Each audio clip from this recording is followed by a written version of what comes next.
And when I think of creepy nature stuff, I think of my good friend Lyle Blackburn. He, of course, is the main man of the band Ghoultown. You might know him from that, but he is a cryptozoological researcher and author of books like The Beast of Boggy Creek, Texas Bigfoot, and Lizard Man, a bunch of other cool stuff. And right now, you won't be able to see this because this is audio only, but I am wearing a Famous Monsters of Filmland shirt, and he is wearing a Mummy shirt. So, I mean, it's like cut from the same cloth here.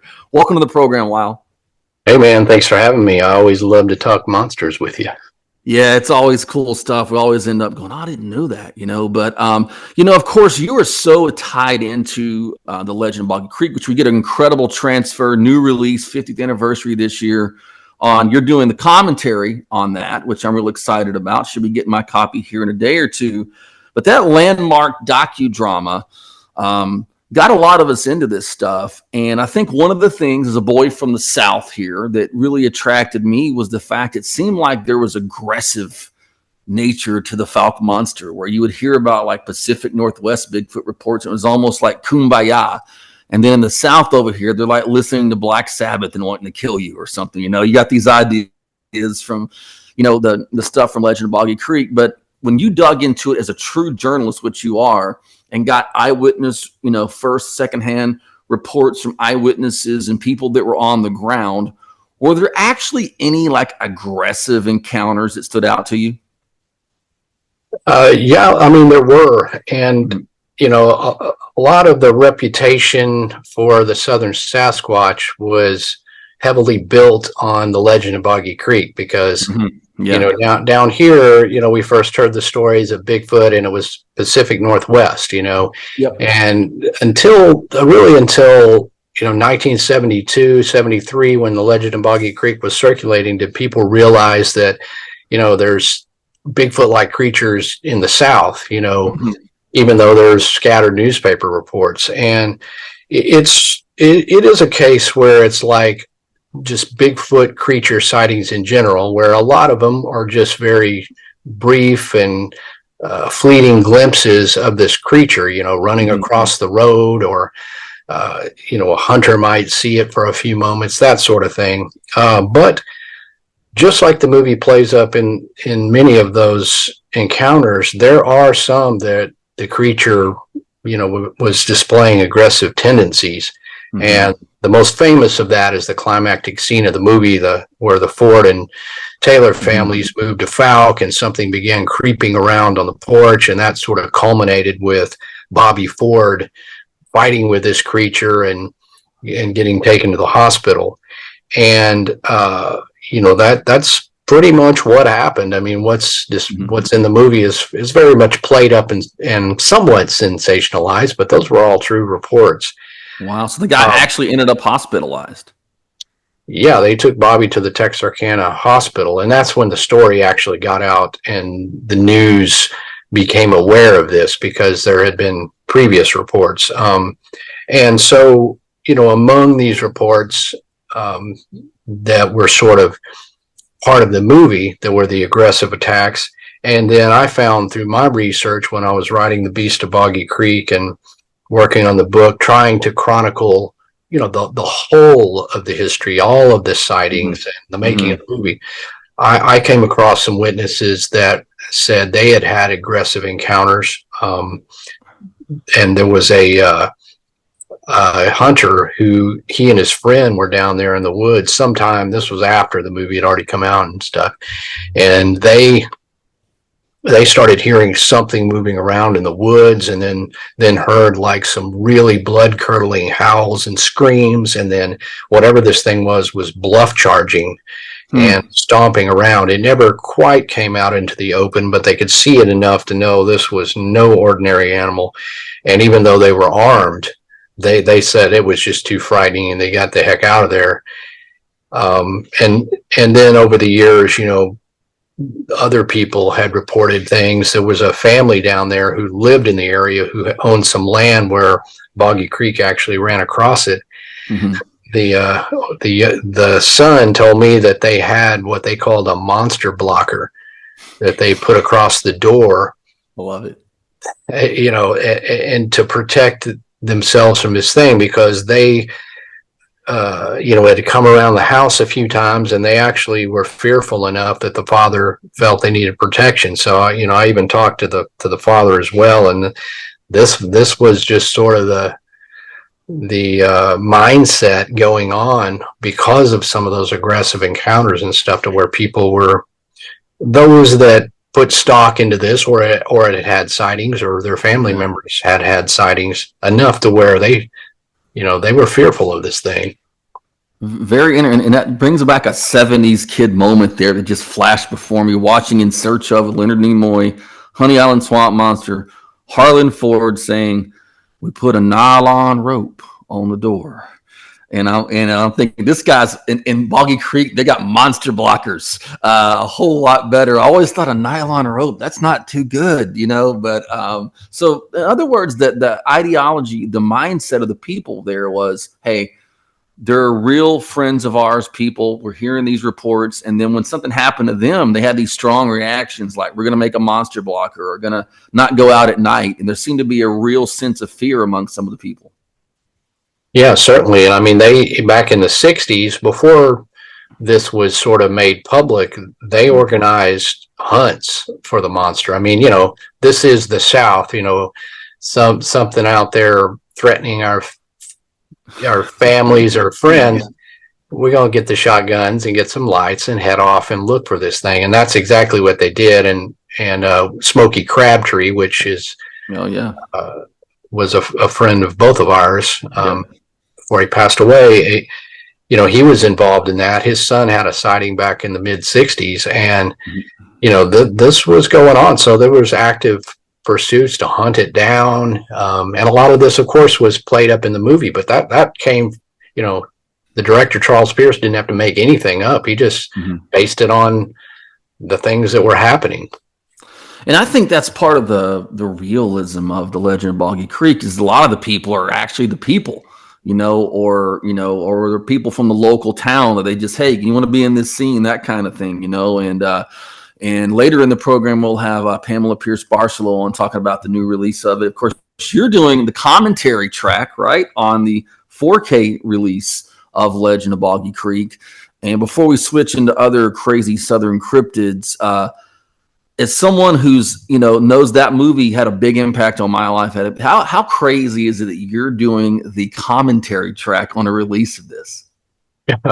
I mean, dude, it's so surreal that, you and I feel the same way about that movie, and just to be remotely involved in what is sort of the ongoing continuation of the legend, because that movie it didn't start with the movie, and it didn't end with the movie, and it's continued on. So yeah, I mean, just this whole thing of having the honor of doing the commentary, or just at this point having enough knowledge to where I can just speak for the entire length of the movie and add all these facts and trivia is just mind blowing, and it's just cool to be a part of it. Well, I'm happy for you, brother. That's really cool. But no, one of the cryptids, and if you're listening to the program and go, what in the green heck is a cryptid? It's a animal of cryptozoology, an animal that is not proven yet to science. And, that could range from the Bigfoot type creatures to the Loch Ness Monster, or Mokele Mbembe in the Congo, or whatever. And I remember when I was a kid reading the Lauren Coleman book, and it mentioned Momo. And I remember seeing a drawing in some book of this weird looking thing with a bunch of, almost like a fro. I mean, it had a crazy haircut. You know what I mean? I was like, what the heck is that thing? But you wrote a book about Momo, which is kind of a creature linked to Missouri. Can you talk about that, and maybe any standout encounters or accounts that you learned about Momo? Well, Momo is another one of those. It's sort of a vintage 1970s monster case, and it was going on kind of at the same time as the initial newspaper reports surfaced about the Fouke Monster. And Momo is a newspaper name for the creature, and it's short for Missouri Monster. So MO for Missouri and MO for Monster. Even though it does sound a little bit fuzzy and cuddly. However, the creature reported was far from cuddly. A couple of the initial reports, which are two of kind of the most dynamic. Mhm. The first one that made the newspapers, it was seen in the backyard by some kids, one of them being the teenage daughter of this family, who saw this thing in daylight approach, come out. They live sort of in this area called Marzoff Hill, which just their house backed up to this forested hill, basically. And this thing came out of the woods. It had, it was standing upright, maybe 6 to 7 feet tall, covered in hair. It was, it had hair that hung down over its face, which was a peculiar aspect, but it was holding what they believed was a dead dog, and it had blood on it. And I mean, you know, you see something like that, it freaks you out. So they called their father, who came home and set off sort of an investigation. Prior to that, a year before, which is a sighting that came out later, two women were on a road trip and stopped off at this little scenic turnout where you had a picnic table, and they were eating when this smelly, hairy thing came out of the woods and sort of ran them off, basically, and then proceeded to eat their lunch as they were trying to get the car started. So just like out of a monster movie. But this is just another iteration of what I would consider a Bigfoot-like creature. For all intents and purposes, it's upright, humanoid, and hairy. Yet these cases have a little bit of personality, which is what I like. You know, Momo has the hair over the eyes and the face, and had a bigger, like pumpkin-sized head, they said. You know, the Boggy Creek monster, it gives some personality to what would just generally be ubiquitous Bigfoots. But it seems like in the South, or at least Missouri, and all across, you know, these areas, you had these sort of more aggressive and freaky versions of Bigfoot.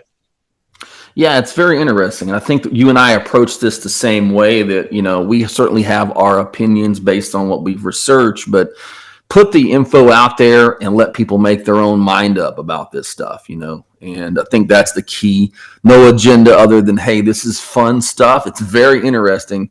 And what I tell people, though, is it only takes one eyewitness report to be correct for there to be something out there. Yeah, 100%. I mean, if you could explain away 99% of them, and you know, you can chalk some of these up to misidentification, wishful thinking, but there are that certain core of witnesses that they're believable, they're credible, and you just simply don't have an explanation for what they saw. And if they did see a Bigfoot or a lake monster or a lizard man, whatever it is, that's enough that you know, that thing exists in some form or another. Okay, well, I'll tell you one that's the weirdest I think you've gotten involved in, and almost has a true horror sci-fi element, is the lizard man. And can you give our people who are listening out there, now we're really going crazy, we're talking about lizard men. Well, it's coming from a guy speaking who has a creature from the Black Lagoon tattoo on his chest. I mean, I'm into lizard man here. So Lyle, tell us what the lizard man report was all. I remember when this hit the news, it was a big national news story. Yeah, it got a lot of press. And I mean, for me, what attracted me to it was that kind of modern day creature from the Black Lagoon vibe. Yeah. And essentially, starting in 1988, citizens in and around the small town of Bishopville, South Carolina, began to report sightings and very scary encounters with something they called the lizard man. And it was described as being a humanoid thing that had scaly skin that was either brownish or green. It walked upright. It had hands that had 3 fingers and had claws, and feet that had 3 toes. And it was very monstrous. And it was seen in and around this area of Skateboard Swamp, which is sort of outside of this small town of Bishopville. And one of the, I guess, the most sensational and dramatic encounters involved this young man by the name of Christopher Davis, who said that he was coming home from his fast food job in Bishopville late one night, 2 a.m., and he had to pass through Skateboro Swamp, where he unfortunately had a flat tire. And about the time he was done changing that, and, putting the tire and the jack back in the trunk, there in the moonlight, he saw this humanoid figure coming at him through the fennel grass. And at first he thought it was a person, which would be scary enough. I mean, if you're out there alone and you see a person approaching. But as it got closer, he said that he could tell that it was not a person, but some type of creature or humanoid thing, where he described it as having the scaly skin and all that. Well, he jumped in his car and, started taking off, and this thing tried to get in and, get through the driver's side window, and he managed to outrun it. Well, this kid came in to the Lee County Sheriff's Office, where he met with Sheriff Truesdale, who was the sheriff at the time, and told him all of this. And that ended up getting in the news, and it wasn't the first time that the sheriff's office had heard tale of this lizard man, but this was really something where, now they're taking interest, obviously. And then that just basically turned into this literally a media frenzy around the lizard man. Other people began to come forward and say they had seen it prior to that, even a couple of years prior, and then people subsequently had sightings as well. So yeah, like you said, it turned into this crazy media thing. It was just everywhere. Good Morning America was doing broadcasts down there. People News, People Magazine covered it, and Sheriff Truesdale, the sheriff at the time, he was interviewed quite a number of times and heavily involved in the case. Now, you spent time with Sheriff Truesdale and got a lot of the info for your book from, on the ground down there. From a law enforcement perspective, how did he see it being a lawman? What was his lawman hat? What did it tell him about the lizard man phenomenon? Yeah, it's really unusual that we have a cryptid case where the authorities, take any sort of interest in that, especially the way he did. And the way he felt about it is that he felt that there was enough credibility in what people were reporting that something was going on. And he felt like if he didn't pursue and try to investigate it and figure it out, if somebody were to end up getting killed, whether that was from a quote unquote lizard man or a rogue bear or, somebody playing a prank, then people were going to come back to him and say, why didn't you look into this? So he felt compelled to do that. And then as he began to interview the witnesses, they gave Christopher Davis a lie detector test. He took written statements from other people, and some of the witnesses had been people he had known in that community for years. So he looked into it in a very methodical way and documented that. And I had access to all of his files, which was amazing. He had taken all the photos, and I've got handwritten witness testimonies of people that claimed to see it. So that was cool. And I think as he, over time, he's no longer with us, but I felt he really wanted to prove that thing one way or another, because he felt that he never could quite become justified in his investigation and all that, but it did remain an unsolved mystery, but certainly one that was very unusual in that it was heavily investigated by police.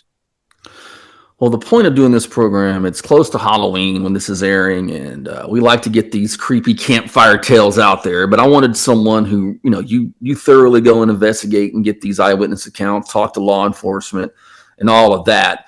But something you and I spoke of before, you have a book called Sinister Swamps, which I love that book. It's just got a lot of crazy, wild, all kind of stuff in it.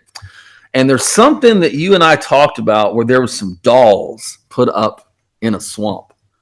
And honestly, I'd rather run into the lizard man than see these crazy dolls out in the swamp, man. Can you tell us a little bit about that? Right. Yeah. There's certain stuff that, that is just has so much strangeness and eeriness to it that you do not want to see that. And, the genesis of the Swamp book kind of came out of all of this, where I was noticing that a lot of these major monster cases were usually associated with swampy areas, like the Boggy Creek, Mercer Bayou area, Skateboard Swamp.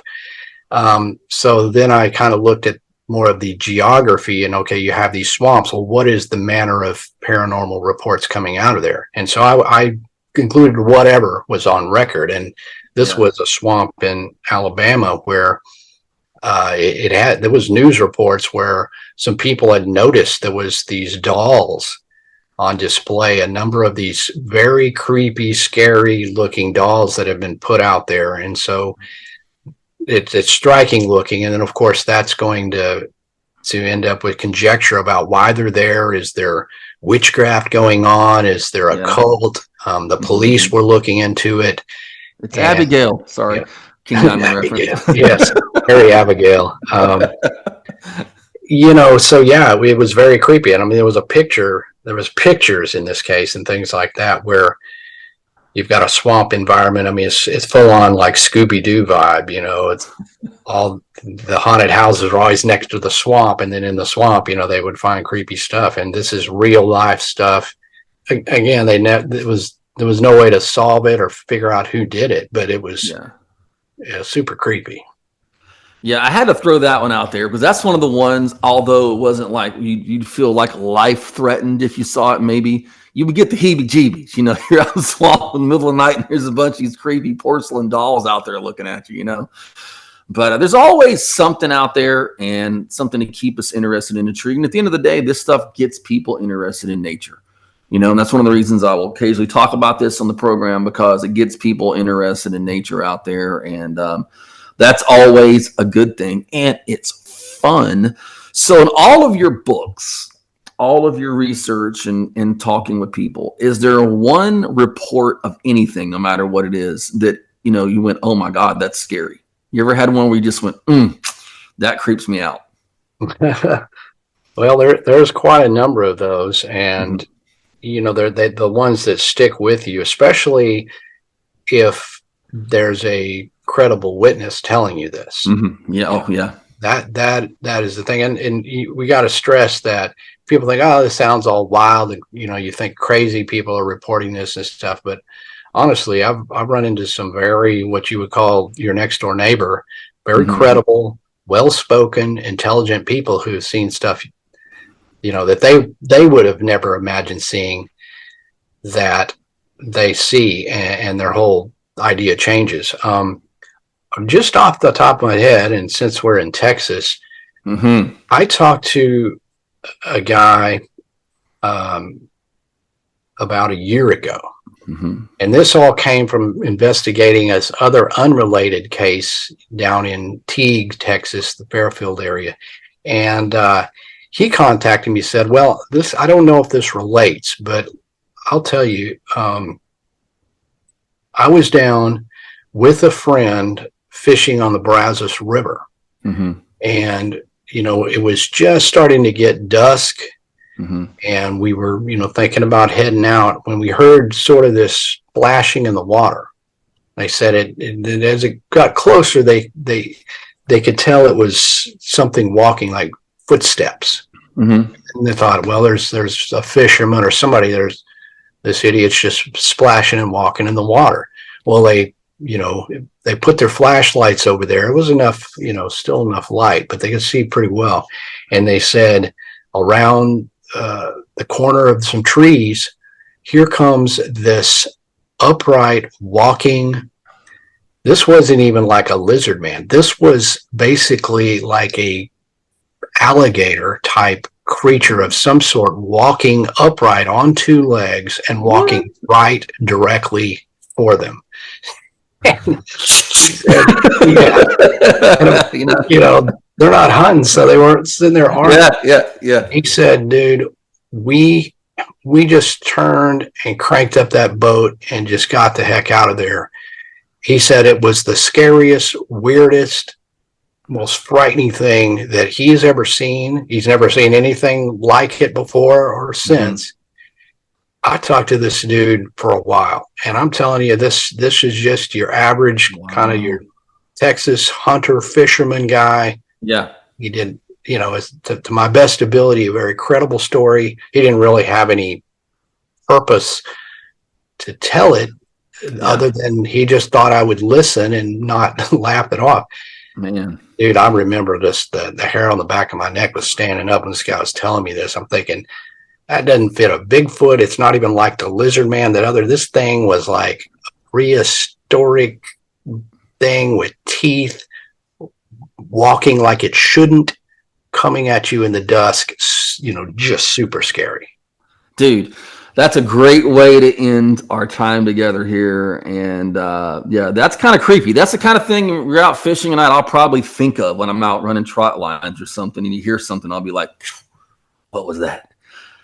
So Lyle, a lot of great work. I mean, you got the Texas Bigfoot book out. I mean, you have a lot of stuff. You're always doing TV, video projects. And of course, you have the commentary track on the 50th anniversary release of The Legend of Boggy Creek. And how can people connect with Lyle Blackburn? Well, the best way to find information about all my projects is to visit lyleblackburn.com. And I'm on Facebook and Instagram, and my books are available on Amazon as well. But just hit lyleblackburn.com, and that'll give you the links and info you need. I'll tell you what, guys, if you're listening to this and you're into any of this kind of stuff, you need to check out Lyle's work. He's an incredible author, and not just in detailing accounts, he's also a great storyteller, which makes it an entertaining read as well. Anyway, man, thank you, brother, for being on the program. Absolutely. Enjoy it. The Legend of Boggy Creek is back. The iconic nature docudrama celebrates its 50th anniversary in a brand new remastered 4K Ultra HD format.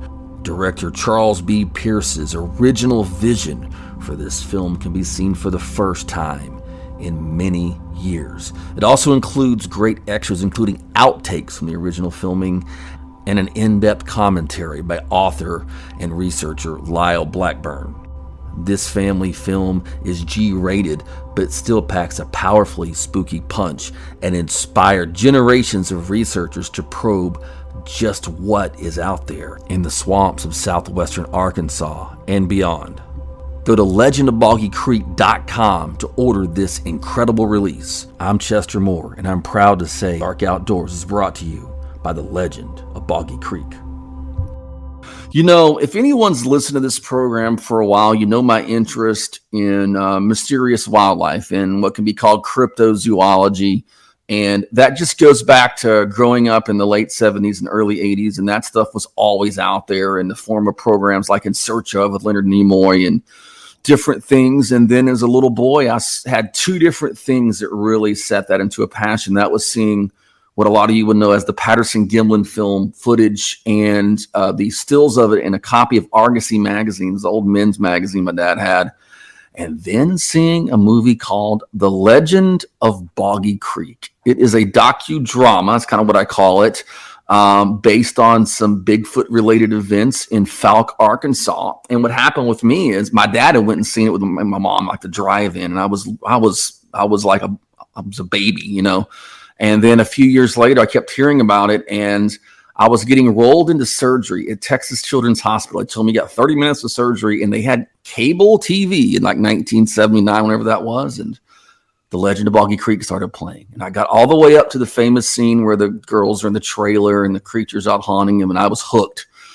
And the 50th anniversary of The Legend of Boggy Creek is about to be celebrated in a very, very awesome way. And it's my great honor and privilege to have Pamula Pierce Barcelou on the program. She is the daughter of the director, guru, everything of The Legend of Boggy Creek. Welcome to the program.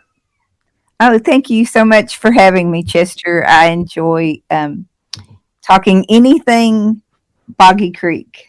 Yeah, it's always fun. So we'll talk about the Blu-ray and all that in a second. Let's just do the setup.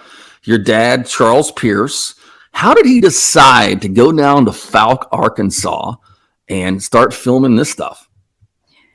So my dad started in advertising. He had a little advertising agency in Texarkana, Texas, and he had been making commercials, but Mhm.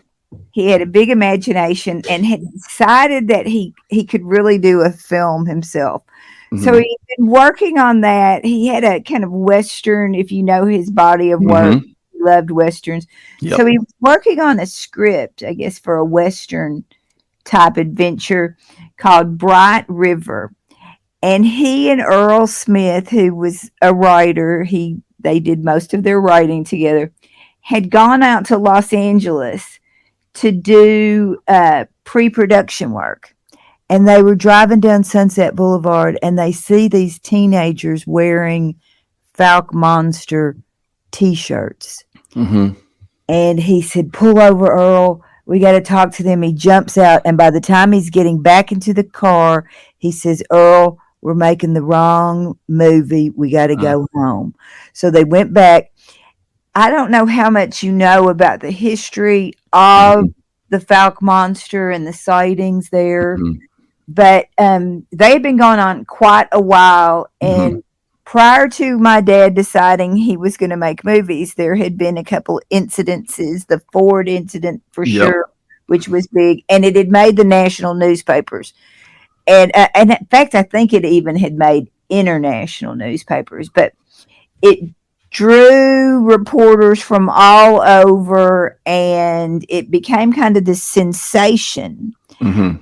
I remember hearing about the Fouke Monster long before I knew my dad was going to be making a movie about it. So, Mhm. so Well, he, what was interesting to me about that as a kid, I was a smart little kid who was already obsessed with wildlife, and I was like, you heard about like the Bigfoot thing. In my mind, that was like in Washington, Oregon, California. But I broke out a map and went, hey, that's just across the border from Texas. yeah. Maybe they're here, So it was like it brought it to a different part of the country, and the video footage of the swamps, and seeing the beaver swim across the water and all this great stuff just made that something that really stuck in your mind. And I find it interesting that your dad kind of responded to the market. That's a very advertising guy thing to do. Like, hold on a second, these kids got Felt Monster shirts on. Something's going on here. All the way on Sunset Boulevard, you know. That's wild. I mean, that's absolutely wild. So he gets So a camera and he goes down to Falcon and starts talking to people, right? I remember Sunday evenings watching Marlon Perkins' Oh, Wild. yes. Yep, Mutual of Omaha, and it Mm-hmm. was connected to the Disney, Wild. And Mm-hmm. Walt Disney would actually come out and make a little, intro and everything, and they would Mm-hmm. be these shows on this wildlife. And my dad kind of took that idea Mm-hmm. and adapts it to this lore that's been going on for a while, and these, Mm-hmm. recounting these sightings. And he changes it instead of, the big game, African Mm-hmm. game. So he makes it this Arkansas Bigfoot type creature. So Sure. it's credited with being the first docudrama. Technically, it was released as a documentary. Mm-hmm. If you adjust the earnings for inflation and that kind of stuff, Mm-hmm. it is the highest grossing documentary of all time. So Wow. that's when people say, "Well, what do you do?" And it's like, "Well, I have this movie, because I live Uh-huh. in New Hampshire now." But that, uh, and I say I have a G-rated docudrama about Bigfoot. Uh-huh. So that's kind of the easiest way to describe it. But Yeah, because especially I can see someone like in New Hampshire that has no idea about this. You got a what on what, not sure. Well, and my dad though was very. So here's the other thing. So he had his ad agency, but he also worked for KTAL, which was the NBC affiliate. He Mm-hmm. worked the news. He worked his way up. Like he started at the bottom and he works his Mm-hmm. way up, but he becomes the director and stuff. So he was very cognizant of what was going on in the news. And so to have these, sightings and it be, garnering news attention, later on, when so I watched the movie a lot for technical reasons as I'm Sure. storing it and all of that. But Hmm. I was watching the scene the other day in the bean field when it says national, Oh news yeah. coverage comes in, and we're down in Willie Smith's bean field. That's actually James Dobson. No, anyway, that was the news reporter, the actual guy that was in the field, because they had been reporting this. See that's really cool that it goes like the that level of now, because this has been going on for a while, but it was a phenomenon still going on. He's kind of capturing as it's happening, almost. Right. Yeah. And to me, that's really interesting. It's funny because at a young age, back in the day, other than like maybe George Lucas or Steven Spielberg, you didn't know what a director looked like. Right. But I saw The Town That Dreaded Sundown, which your dad also did. And I knew who your dad was by reading the credits. Oh, he plays the deputy. That's Charles Pierce. That's the Boggy Creek guy, Now, let me say this too. So he's got his job as the director of the news, and he's got his job as, an advertising agency director. But he also had a kids show called, so his personality was called Mayor Chuckles, and his TV show was called The Laugh-A-Lot Club. And it was an after-school program that was on Monday through Friday, and all the kids my age watched it. So this is prior to Boggy Creek. Mm-hmm. So when, like, it would be the first day of school, or I would go to a birthday party, and people would say, "Is it true that your dad is Mayor Chuckles?" So then when he makes the movie, and it's a sensation right out of the gate, pretty much. It was insanity from the minute that he showed it. And so people would, he started making the news and everything, and people would say, "That's Mayor Chuckles that made that movie." Oh, wow. And they had seen him on television for all that time after school. So then when he would show up somewhere, they'd say, "There he is. There's Charles B. Pierce." So he was recognized as a director even before he appeared at Sparkplug. Wow. Wow, that's a neat story, and you think about that, like the impact that had on the little kids. Before we go into the part about, this amazing release celebrating the 50th anniversary of Legend of Boggy Creek, we have a dear mutual friend, Lyle Blackburn. And Lyle has written the most awesome books ever on the Boggy Creek phenomenon, Fouke Monster. And me and him have had several conversations about how that movie was just one of those things that just had an unbelievable impact on our life, that we're still talking about this stuff, 50 years later. Sure. Yeah, incredible that all in your dad's history with all that. So Legend of Boggy Creek comes out. It's doing great business, and probably got played in. How long do you think this thing got played in drive-ins? So it's known kind of as a drive-in movie, but it was released in first run theaters at first. So it made that run before it ever went to the drive-ins. But between 72 and 75, when it was put away, it played pretty much nonstop. Wow. There were about 650 prints, and I don't think they ever went back. They were always, in rotation somewhere. Incredible stuff. Yeah, they told me that in some places it was held over for a year. It was common for it to be held over, like it would say in the newspaper, in the ads, held over for the 6th big week, or whatever. Wow. Oh, that's great. Now we're celebrating the 50th anniversary of Legend of Boggy Creek. And when I was a kid, I saw the little clip I told you about on cable television. And then I got a VHS in like the late 80s of it. And it was real dim looking, and, but to me, that kind of almost added to the atmosphere. But you have a transfer of this coming out in 4K, and something that's probably most of us have never seen Legend of Boggy Creek look like this. Oh, it is amazing. It is so phenomenal. If you are a fan of Boggy Creek at all, you owe it to yourself to see it this is the way that it was created in the beginning when my dad made it, and literally made it a blockbuster in the theaters. The reason it was held over, for so many weeks, and it emerged you into the film this way, with the wide angle like that. But during those years, if you saw it on television, you saw it with the pan and scan copy. It's basically just a thumbnail of what had once appeared on the screen. So it was super important for me to put that back. A lot of people would say, "Oh, it's got that cheesy factor and stuff," and it is it's a independent film. It's a low budget film. There's no doubt about that. But the cheesiness factor was a lot of that bootleg pan and scan had contributed to that.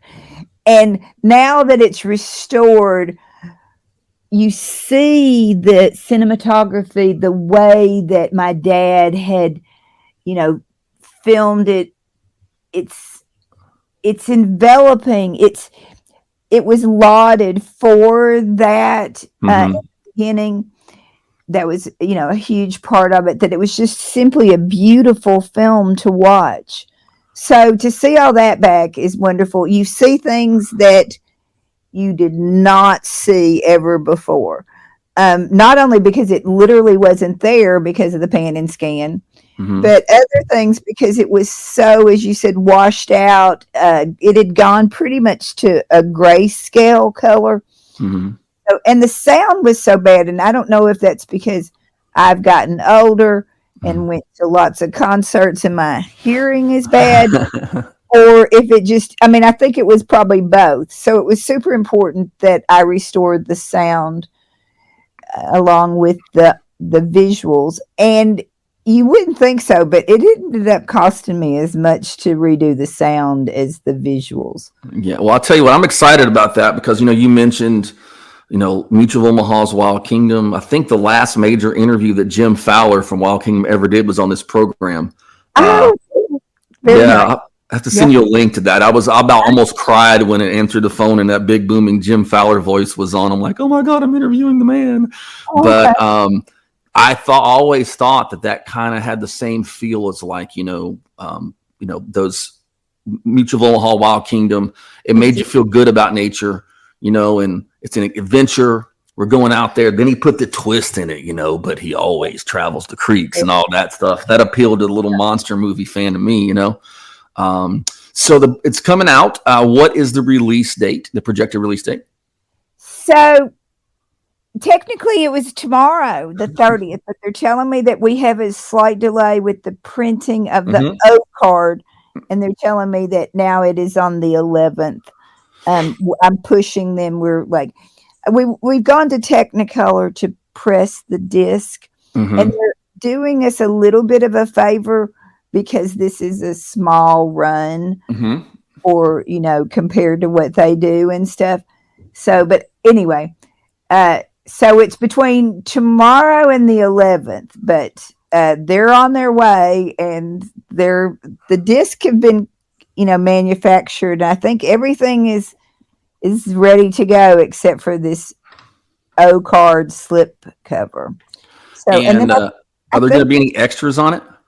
There are. So our buddy Lyle has done a commentary for us, and nobody better to do it, really. And then, for sure.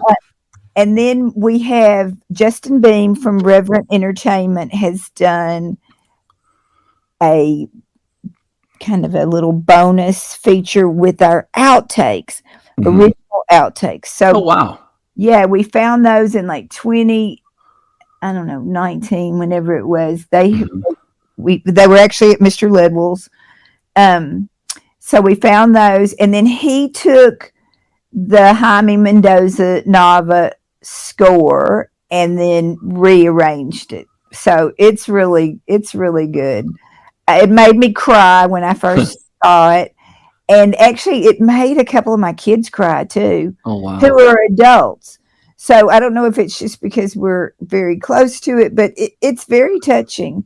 And so I don't want to break I don't want to give anything away, but after people see it, then I want to talk about it because there's some really good stuff in there. No, that's very exciting as a mega fan of this, and that having a gigantic impact on my life and so many people. What's interesting though is, Pam, that you're now, as a steward of your father's work, now taking this to a completely different generation, and I know it will have a mega impact on a lot of the kids and families and people now.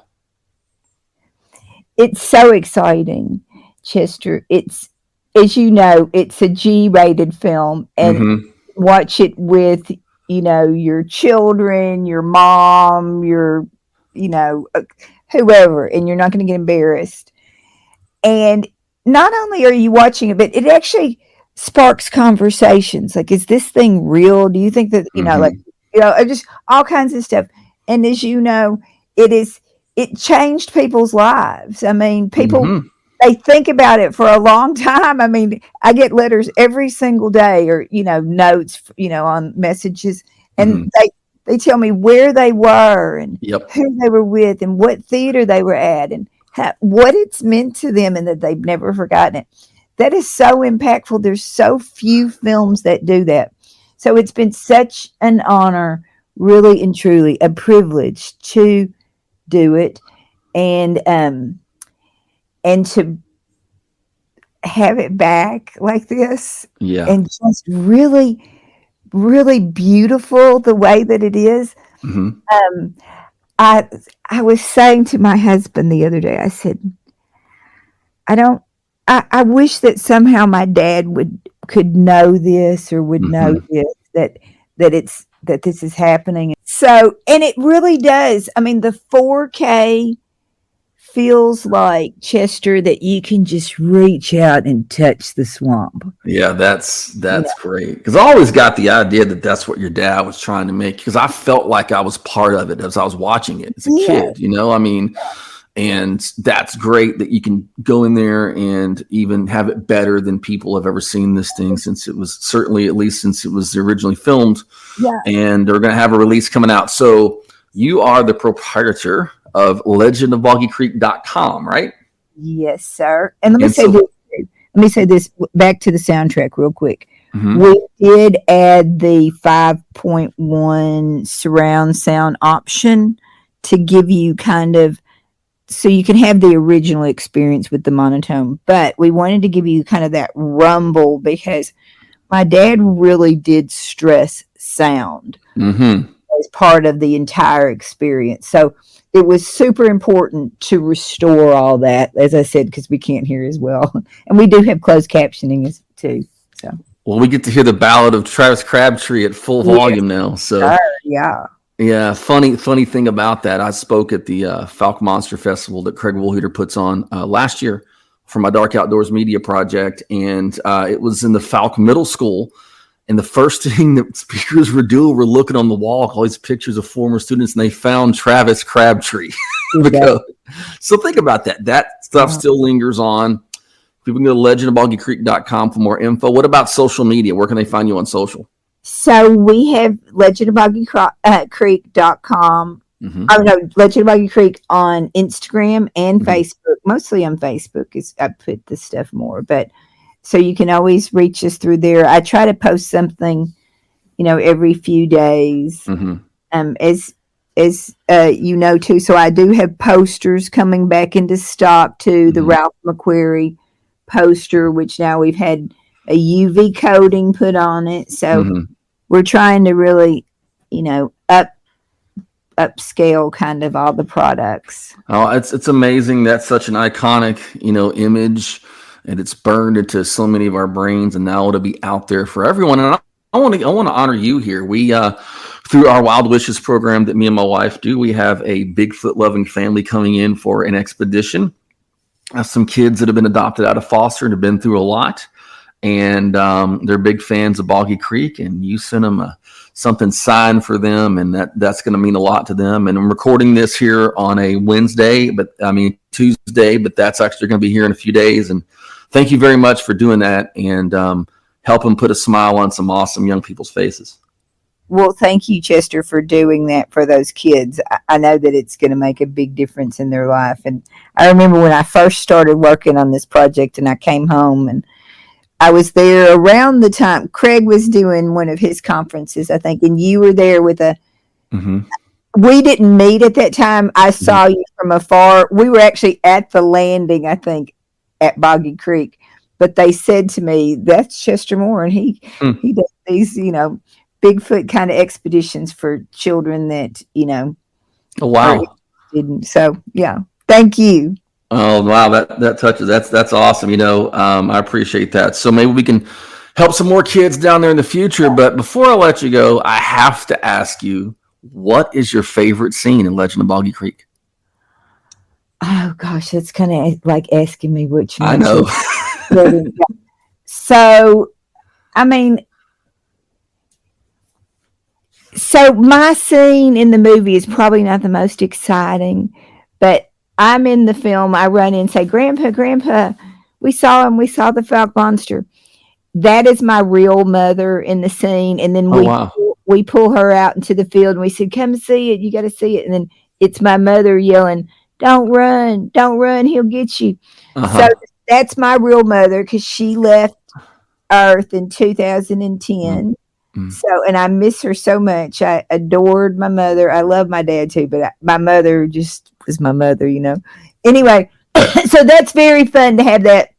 My other part that I love is I love when my dad sings Lonely Cry. That's my dad singing Lonely Cry. Really? I did not know that. Yep. So that's always very soothing to hear your father sing. I mean, it's a great song for that as well, Wow, that's really cool. My favorite scene is still the one where the girls are being terrorized in the trailer. Yeah. That always scared me, and I always love the intro with the little boys. There's a wild man there in the woods by the creek. And true story, I had a Bigfoot song when I was in my metal band Freak 13 back in the day called The Calling. And when we would play that open on stage, I took an audio file off the then VHS of that, and that's what started our show. Yeah. The little brother, the little boy running across with the blonde hair is my little brother. Really? In real life, yeah. So it was definitely a family affair. Not only did he take the actual, people that had the encounters. Yep. But he also, it was low budget. Hey, you got to do what you got to do, but it's certainly. There weren't a lot of paid, performers in that one. Before the Blair Witch Project, there was a Legend of Boggy Creek. Legend of Boggy Creek. So. And it's something that really is. This has been a very special program for me, and I thank you for your friendship and for keeping your dad's amazing legacy of a G-rated family fun but still spooky, awesome nature docudrama, whatever you want to call it out there. And for more information, you can follow Legend of Boggy Creek on Facebook and Instagram, legendofboggycreek.com. Well, Pamela, thank you so much for being on the program. Thank you, Chester. If you would like to share your dark outdoor story, email chester@chestermore.com. If you would like a PDF file of my personal survival tips, put survival in the subject line. Read my wildlife writings and follow my Higher Calling Wildlife and Higher Calling Gulf Coast podcast at highercalling.net. Remember, never enter the wild without prayer and preparation.